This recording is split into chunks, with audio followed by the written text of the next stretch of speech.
네, 우리 이번 순서는 4.15 부정선거 진실규명연대 공동대표로 계시고 이번 소송단에서 정말 열심히 함께 해주셨던 우리 박주영 변호사님의 시간 갖겠습니다. 한 박수로. 반갑습니다. 박주영입니다. 제2 드루킹이라고 얘기를 하는데 저는 지금 이 사건이 제2 드루킹으로 끝날 수는 없다고 생각을 합니다. 장군 이래 한반도 역사상 최악의 범죄, 차이나 게이트는 아마 그 전조였던 것 같습니다. 지금 이배인 교수가 이배인 교수가 와 이런 건 처음 본다. 가장 본능적인 반응이 바로 진실입니다. 그 데이터 앞에서 세계 최고의 학자가 이런 반응을 보였다는 것 자체가 아이러니입니다. 지금 도봉을 지역구에서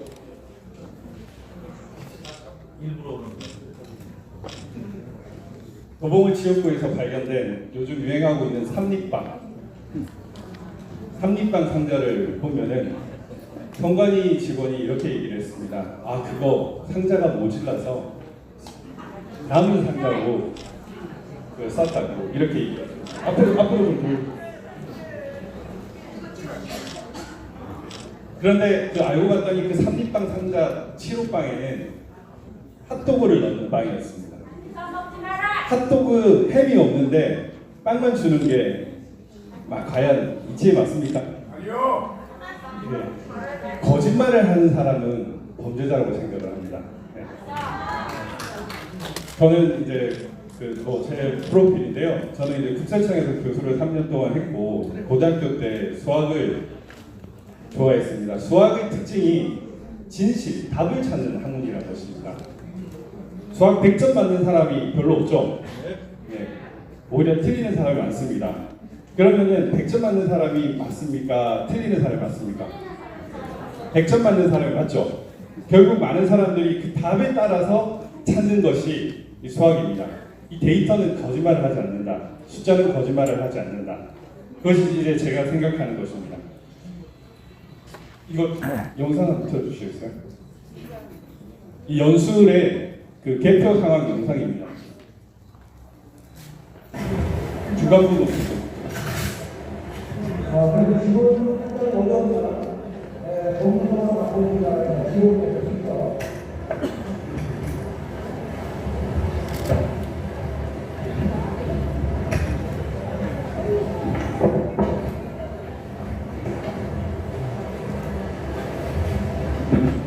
사전 투표함입니다. 사전 투표함은 저렇게 천으로 되어 있고요.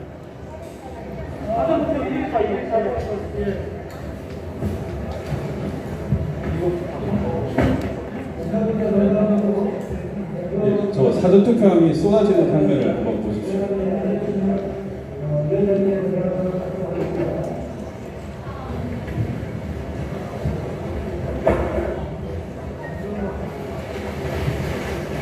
예, 지금 저걸 한번 보십시오. 투표율이 어떻습니까? 빳빳하죠? 이게 말이 되냐? 예, 옆 부분은 사전 투표함이고 저 오른쪽 부분은 본 투표함입니다. 어떤 차이가 있습니까? 예, 바로 육안으로 관찰이 가능하죠. 저는 이제 처음에는 전산 조작만을 생각을 했습니다. 전산 조작만을 생각했지만 그 보전 집행을 들어가서 제가 연수, 도봉, 안산 이렇게 세 군데 보전 집행을 들어갔는데 선관위의 그 투표함 보전 상태가 너무 최악이었습니다. 어떤 분이 자유당 정권인가, 자유당 시절인가 이렇게 말씀을 하셨는데 저는 그런 생각이 들었습니다. 자유당 시절보다 못해요. 왜냐하면 범죄 기술은 고도로 발전합니다. 그런데 보관 상태는 옛날 60년대, 50년대와 똑같아요. 그러면 어떻습니까? 오히려 자유당 시절보다 더 못하다는 겁니다. 그런데 저런 상태를 보니까 보전 상태, 공인지 훼손이나 투표함이 훼손된 상태를 보니까 이 표 얹기 혹은 표 깔기 그리고 전산 조작이 같이 이루어졌구나라는 것을 알 수 있었습니다. 유독 저 사전투표함과 본투표함에서만 그런 정황들이 나타납니다. 지금 저 위의 장면이 여기 보시면은 여기 어떻습니까? 도장이 똑같죠? 도장은 안 바뀝니다. 여기 보시면 도장은 안 바뀌는데 이게 4분 30초 한번 틀어볼게요. 4분 30초. 여기 보면 이 도장은 안 바뀝니다. 이 QR코드가 있는 거는 사전투표죠. 사전투표. 근데 21대 총선 개표 참관. 4분 그냥 슬라이드 빼고 해요. 너무 길어서 4분 30초. 그거 말고 그 옆 뒤에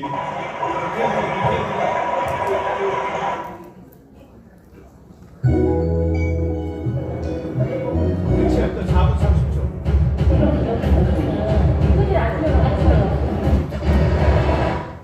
거기야 거기 4분 30초.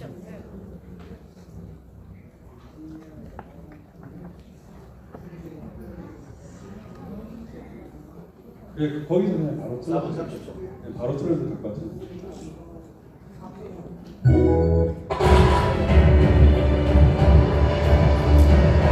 여기를 보시면 어떻습니까? 도장이 바뀌죠? 도장이 바뀌는 걸 볼 수 있습니다.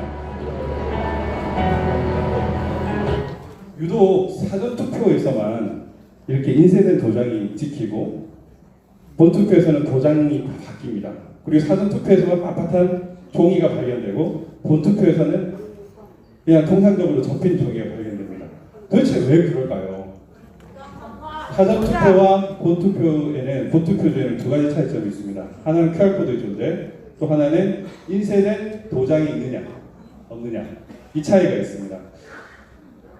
저는 이제 개인정보 영향평가 대상으로 해서 선거 관리 시스템에서 학력, 전과, 병력, 교육 경력 이런 정보를 500만 개를 요청을 했습니다.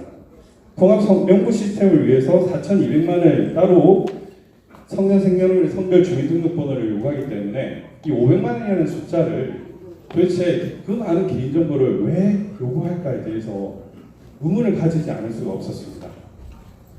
저는 개인적으로는 답을 찾았다고 생각을 합니다. 아마 이분들 중에도 여기 계신 분들 중에도 그럴 수가 있을 것 같습니다. 본투표를 갔는데 내가 이미 투표를 했다. 이런 반응을 들은 사람, 겪은 사람이 있을 겁니다. 충남 천안에서도 그랬고요. 평택에서도 그랬습니다. 충남 천안에서도 결국 A씨 명의로 투표가 행사됐고 대상자 한 표는 무효 처리가 됐어야 하지만 당사자를 찾지 못해서 개표됐다. 여러분 정말 이상하지 않습니까? 사전투표율이 너무 높아요. 26.6%. 저는 도대체 왜? 그리고 50대, 60대 이상이 상당히 많다라는 그런 점에 저는 의문을 가졌습니다. 물론 이건 확정된 사실은 아니지만 재산, 나이, 연령, 병력 이런 것, 전과 이런 요구를 요구하는 이유는 결국 이 사람이 투표장에 안 나올 것이다 라는 그런 판단이 있었기 때문에 그런 것 같습니다. 37곳에 투표자 없는 유령표가 등장을 한 이유가 바로 그것입니다. 500만 데이터를 조회를 해서 이 사람은 아마 투표장에 안 나올 거라고 생각을 하고 투표가 된 것이 아닌가. 저는 이렇게 확정적으로 말씀드릴 수는 없지만 이제 추정을 하고 있습니다. 그 이유는 제가 이제 화성시 공단 사례와 관련해서 담당 사무국장님과 연락을 했는데 거기에서도 노부부가 투표를 하러 갔는데 자기가 이미 기표가 되어 있어서 이상했다. 그래서 투표를 다시 하는데 애를 먹었다라는 그런 보고가 있었습니다. 지금 아마 많은 분들이 그 주변에 이런 얘기들이 있었을 수도 있습니다. 그렇지만은 의뢰에 일어날 수 있는 오류의 하나로 생각을 하고 거기에 대해서 가벼이 여기고 우리는 지나쳐 버렸는데 이번 사건에서는 특이한 정보를 하나하나 모아야 된다고 저는 생각을 합니다. 네. 그래서 이제 그 일산 고양청의 김연아 의원 지역구인데 이 관내 사전투표가 5,000명 선거인인데 투표소가 5,001명이 나올 수 있는 경우, 이런 경우가 37개 이상이 나왔던 이유가 결국 우리가 모르는 유령 투표소가 존재하기 때문입니다. 여기 보면 9개의 부재자 투표는 선거인 수가 0명인데 투표수가 9명, 이런 것들이 너무 많아요. 이 해외 부재자 투표를 통해서 유령 투표를 일으킨 것이 아닌가, 저는 그렇게 생각하고 있습니다. 저희가 증거보전 집행을 하러 가더라도 여러분, 지역구하고 비례대표하고 같이 투표를 하죠. 예, 지역구하고 비례대표 같이 투표를 하는데 지역구는 이런데 비례는 이렇게 항상 0000입니다. 왜 그럴까요? 그 지역구에서만 그 차이 나는 부분을 메꾸기 때문에 그런 것이 아닐까라고 저는 추정을 하고 있습니다.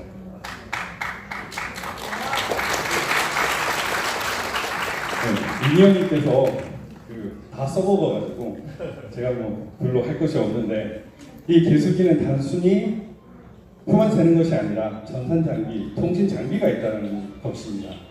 이게 특이한데, 저는 이제 의혹을 가지고 파면 팔수록 의혹이 해소되지 않고 할수록 증폭되기만 한다는 점에서 이번 사건이 정말 심각하게 문제가 있다는 생각을 하고 있습니다. 선거 관리와 관련해서 뭐 지금 이제 위원님께서 플러스 상사 얘기했지만 이뱅킹도 있고요, 한트리 시스템도 있고요, 미루 시스템도 있고, 무선망을 깐 믹스콘이라는 업체도 있습니다. 믹스콘이라는 업체도 있고요. 그리고 LG U+도 있습니다.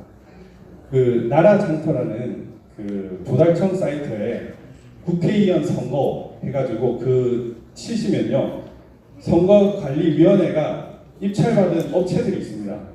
여러분 믹스콘 아십니까? 한텔 시스템 아십니까? 아이플러스텍 아십니까? 갑니다. 아이플러스 갑니다. 대부분 듣지도 못한 회사들이 많을 겁니다. 그런데 그런 회사들이 우리나라에서 가장 중요한 제21대 국회의원 총선을 주관을 했다는 것 자체가 심각하게 문제가 있는 겁니다.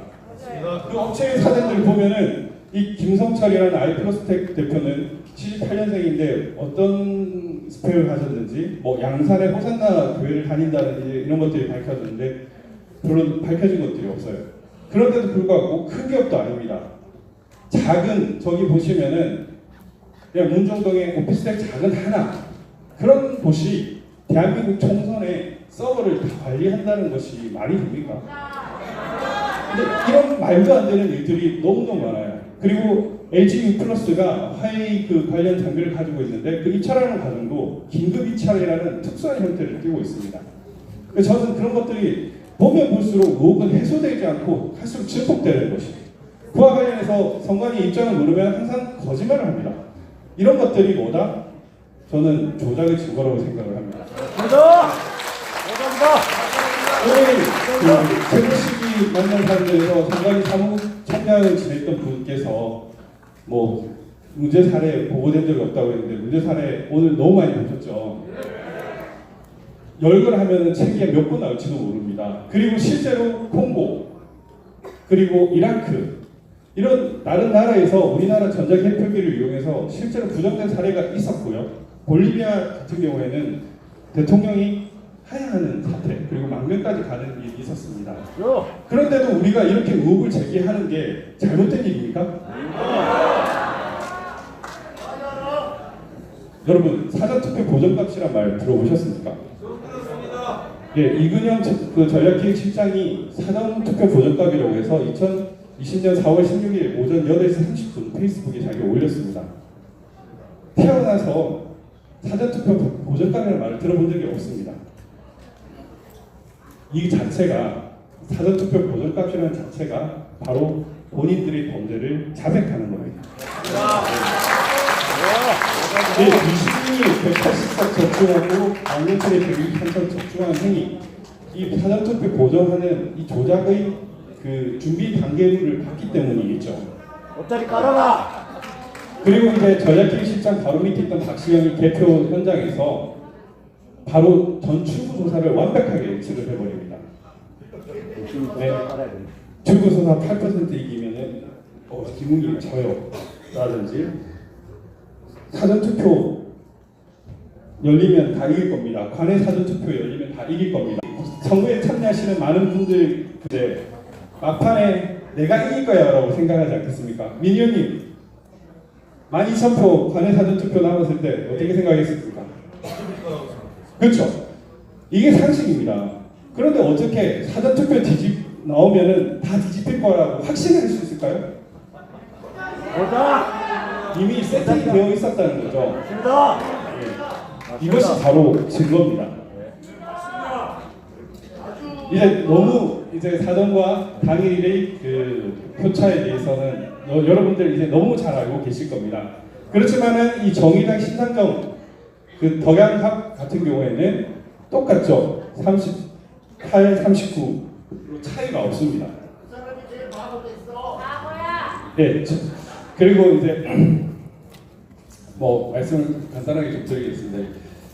지금 이 조작설을 부인하는 가장 큰 근거가 뭡니까? 결국 사전투표에서 좌파들이 더 많이 찍었다는 거죠.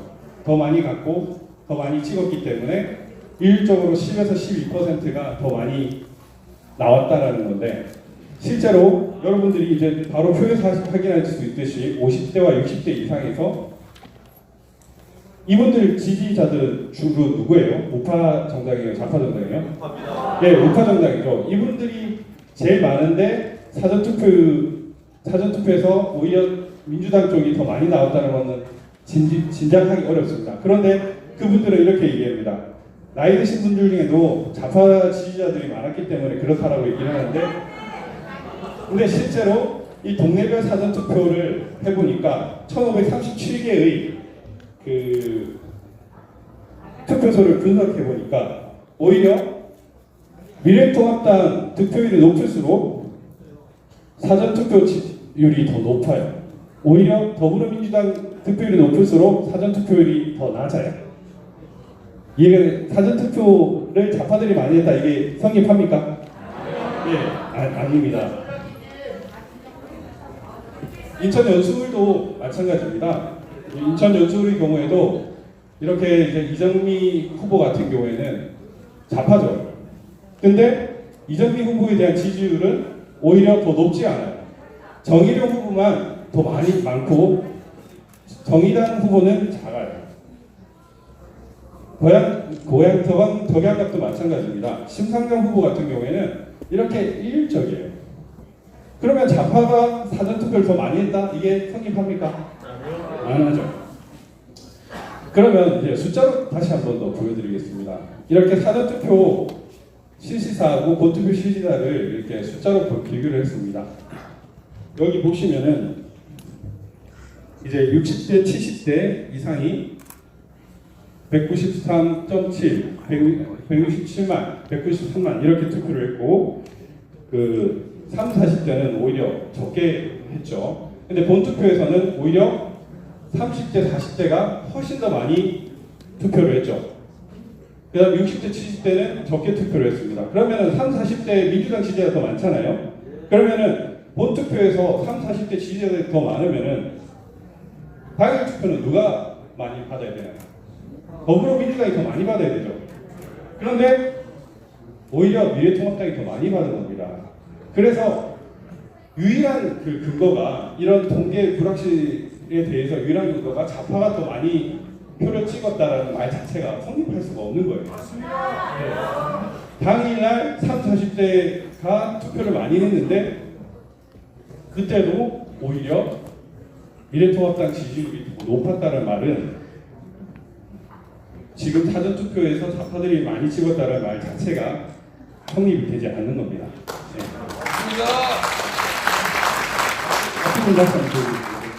네.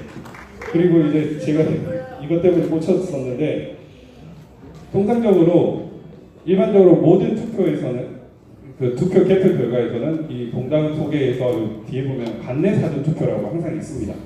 관내 사전 투표라고 항상 있는데 여기에서는 관내 사전투표가 없어요.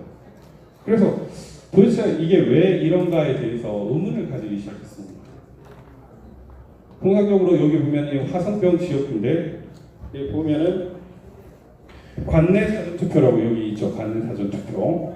비례대표도 마찬가지인데 이렇게 관내 사전투표도 있는데 그 전에는 관내 사전투표가 없습니다. 도대체 이게 왜 없는가? 투표하는 것이 실종이 된 거예요. 투표한 곳이. 그래서 처음에 이제 민경욱 위원님을 통해서 확인했습니다. 이 봉당읍의 사전투표 자체가 이상합니다라고 했더니 기자님들이 물어보니까 선관위에서는 처음에는 사전투표를 못하게 했습니다라고 답변을 했습니다. 그런데 그건 말이 안 되는 얘기잖아요. 그래서 선거방해죄로 고발을 하려고 해서 더 한 번 더 확인해 보니까 사무국장이 투표 많이 했습니다. 그렇게 얘기를 하는 거예요. 그래서 다시 한 번 더 질문을 하니까 관외 투표로 돌렸습니다라고 이렇게 답변을 하는 겁니다. 그래서 관외 투표로 돌렸는데 여기 보시면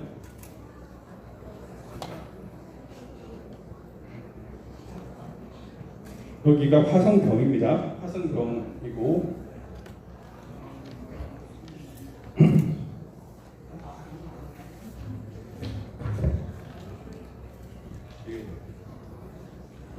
네, 관외 투표로 돌렸는데 관내 사전 투표고요.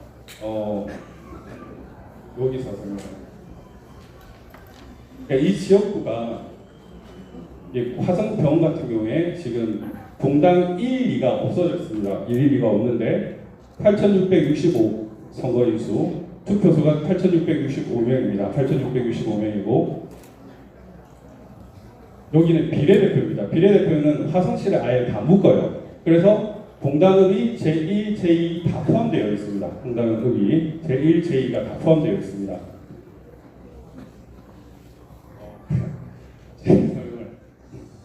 원래 이제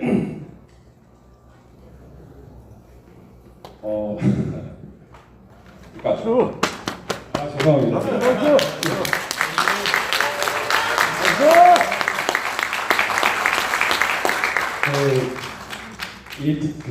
그러니까 원래 화성 봉당읍 1, 2투표는 화성병에 있었어요. 화성병에 있었고 화성 1, 2투표소는 화성갑으로 3월 7일 날 이전을 한 겁니다. 3월 7일로 이전을 7일부터 그 선거구 조정에 의해서 이전이 됐고요. 그러다 보니까 이 두 개가 빠졌어요. 두 개가 빠져가지고 화성병에 가버린 겁니다. 그래서 화성병에 사전투표를 다 합치니까 8,665가 있어요. 그런데 여기는 제1투표소, 제2투표소가 없죠. 그런데 비례대표에서 1, 2, 3, 4, 5, 6, 7, 8, 9 이렇게 다 모으니까 여기도 역시 8,665인 겁니다. 결국 이거는 뭐다? 이 1, 2투표소가 화성병으로 갔다는 얘기죠. 화성병으로. 왜 이런 일이 발생을 했는가? 결국 조작은 사람이 하는 거잖아요. 조작은 사람이 하는 거잖아요. 기계에 입력을 하다 보니까. 근데 이미 3월 7일 전에 어느 정도 세팅이 되어 있었던 겁니다. 그러다가 3월 7일 날 선거구 획정이 긴급하게 되면서 이 조작값을 나름 입력을 해야 되는데 사람이 이 두 개를 빠뜨리고 있는 거예요. 그러다 보니까 이 1, 2에 대한 지역구가 투표수가 어디로 갔다? 기존의 화성병으로 가버린 거예요. 상식적으로 사람이 개표를 하는데 숫자가 기입이 안 된다는 게 말이 안 되죠. 그런데 기계가 넣으면은 이게 없어지는 게 이해가 됩니다. 왜냐? 봉당 1, 2는 원래 없었으니까 기존에 있었던 화성병으로 간 거예요. 그래서 저는 이것도 상당히 유력한 증거라고 생각을 합니다. 그리고 이제 뭐 증거들이 너무 많아가지고 저는 이걸 보고 충격이었습니다. 대한민국 총선 중국인이 개표에 참여를 했다. 이게 뭐 기사도 나왔고 인터뷰도 있었으니까 사실입니다. 저는 그래서 도대체 왜 이런 일이 발생할 수 있는가에 대해서 관련 법을 찾아봤습니다. 이 관련 법을 보시면은 원래는 공직선거법에 174조에서 선거 이전 3일까지 그 성명을 공고해야 한다라고 해서 이 개표 사무원에 대해서 성명을 공고하도록 되어 있어요. 그런데 2018년 4월 6일 날 성명 공고 규정을 빼버렸습니다. 이거를 했던 놈이 법인이다라고 생각을 해서 제가 회의록을 찾아봤어요. 그런데 이게 정치개혁특별위원회에서 그 당시 위원장이 원혜영 위원장이었습니다. 원혜영 위원장이었는데 있는데 이와 관련돼서는 전혀 논의조차 없는 거예요. 물론 소위 회의록을 봐야 되겠지만 앞으로 돌리시죠. 이렇게 3일 전까지 성명을 공고하도록 하다가 그냥 대표 사무원을 등록해야 한다라고 하고 기관단체의 장이 선관위로부터 대표 사무원의 추천 협조를 받을 때는 우선적으로 이에 따라야 한다. 이렇게 규정을 바꾼 것 자체가 저는 작업이 시작이 아닌가라는 생각을 했었습니다. 그래서 이 중국 사무원들이 등장할 수 있다는 것도 충격적이었지만 이들이 등장할 수 있도록 이렇게 법을 바꾸었다는 것 자체도 저는 정말 이해가 안 갔습니다. 돌아가기 위해서입니다. 돌아가기 위해서. 예. 그래서 그 관련 회의를 하는데 누가 발의했는지도 알 수 없고 정치개혁위원회에서 그냥 그 규정만 여러 개 중에 하나 쏙 들어가 있더라고요. 그래서 이거를 추정하면 우리는 더 깊이 알 수 있을 것 같습니다. 또 민현님께서 또 말씀을 하셨는데 개표 상황표에도 신기하게 이렇게 QR코드가 있습니다. 개표 상황표에도 QR코드가 있는데 원래 공직선거관리규칙 제99조 제5항에 따른 표준 서식은 QR코드가 없어요.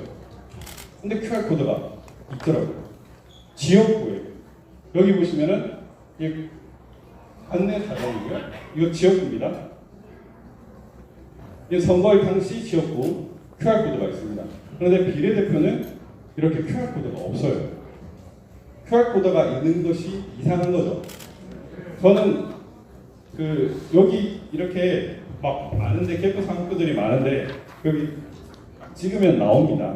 QR코드 앞에 나오는데 아까 민의원께서 말씀하셨던 52자리의 수가 이렇게 나오는 겁니다. 이 마지막 뒷자리가 투표수입니다. 투표수. 제가 홈페이지에 그 카페에 올려놨는데 거기 보시면은 그냥 여기 한번 찍어가지고 여기 투표수랑 이거를 일치를 한번 시켜보십시오. 그러면은 투표수가 1199면은 QR코드로 딱 찍으면은 마지막 뒷자리가 1199로 나옵니다. 예. 우리 그 사전투표 용지 역시 QR코드가 위법인데 사용이 됐죠. 위법인데 사용이 됐고 개표 상표도 표준 서식이 따로 있는데도 불구하고 이렇게 QR코드가 넣었습니다. 사실 그 개수기도 그렇고 개표기도 그렇고 우선 전산망이 들어가면 안 되고 통신 장비가 들어가면 안 되는데 또 들어갔죠. 하지 말라는데 한 거, 경위를 부르는데 거짓말한 거, 이런 것들이 다 조작의 증거를 은폐하거나 조작의 증거들인 것입니다. 카페에 보면 되고요. 제가 이거는 이제 도봉을에서 이렇게 삼립방을 상자를 찍은 것이고요. 네, 도봉을이 아니고 이거는 도봉갑병입니다. 이거는 이제 안산 상록에 있는 상자입니다. 이렇게 삼립방 원래는 이렇게 보십시오. 그 연수을에 우리가 봤던 그 투표 용지 함은 이런 식으로 딱 정규 상자에 이렇게 들어가 있었습니다. 그런데 도봉을이나 안산이나 이런 데는 보면 이상해요. 너무 너덜너덜하죠. 저는 사실 조금 불안한 측면도 있습니다. 이들이 단지 전산 조작이나 표 깔기만 한 것이 아니라 차후에 증거인멸도 했을 수도 있겠다라는 생각은 드는데 그럼에도 불구하고 저는 밝혀내야 된다고 생각을 합니다. 여기까지는 여기 보시면은 이 다른 이게 개표하기 전에 투표함입니다. 개표하기 전에 투표함인데 여기랑 여기랑 좀 다르죠. 여기랑 여기랑 다르죠. 여기랑 여기랑 다르죠. 즉 개표하기 전에 투표함에 손을 댔다는 겁니다. 무수히 많은 그 증거들이 많습니다. 보면은 공인지가 손괴되고 그 투표함에 훼손되고 이런 증거들이 너무 많아서 사실 뭐 선거 행정이 뭐 단순한 휴먼 에러나 이런 걸로 치부하기에는 이제 그 범위를 넘어선 것 같고요. 저는 이런 것들이 어마어마한 이 당군 일의 최악의 불법 행위를 저지르기 위한 어떤 그런 사전 작업과 그리고 그걸 은폐하기 위한 그런 증거 인멸 작업의 일환이라고 생각을 합니다.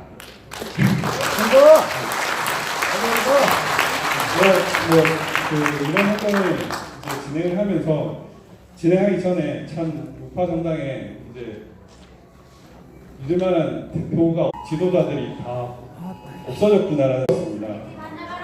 네. 사실 김문 지사님도 계셨고 이랬는데 그 이후에는 이제 없어가지고 되게 답답했는데 이제 최근에 이 사건을 하면서 새로운 리더가 탄생할 수도 있겠구나라는 생각을 했습니다. 민의를 대변하지 못하는 정당에 가슴 아파하는 우리 국민들이 있는데 그 이름도 민의예요. 민의원. 네. 그래서 진정 우리 국민들의 마음을 대변해 줄 수 있는 사람 진짜 난세의 영웅이 난다는데 그런 사람이 나타날 것인지 모르겠다라는 생각을 했습니다.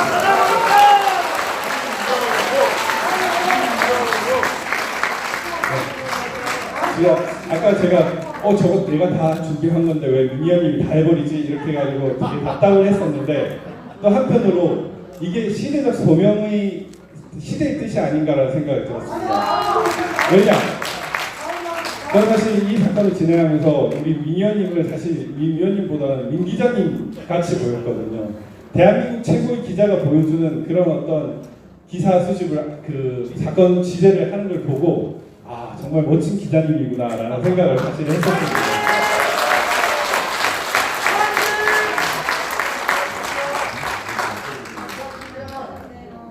네, 그래서 국민들한테 또 기자로서도 그랬지만 국민들한테 9시 뉴스 앵커 얼마나 신뢰성이 있습니까?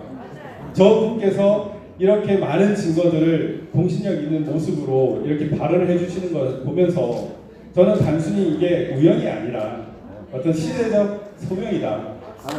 하나님이 존재한다면 민의원님이 2번이나 떨어졌어요. 공천에서도. 그리고 지금 선거에서도 떨어졌습니다. 이렇게 3번 이렇게 살아나게 할 기회를 주실 것 자체가 저는 어찌 보면 대한민국이 준 마지막 기회일 수 있다는 생각이 듭니다.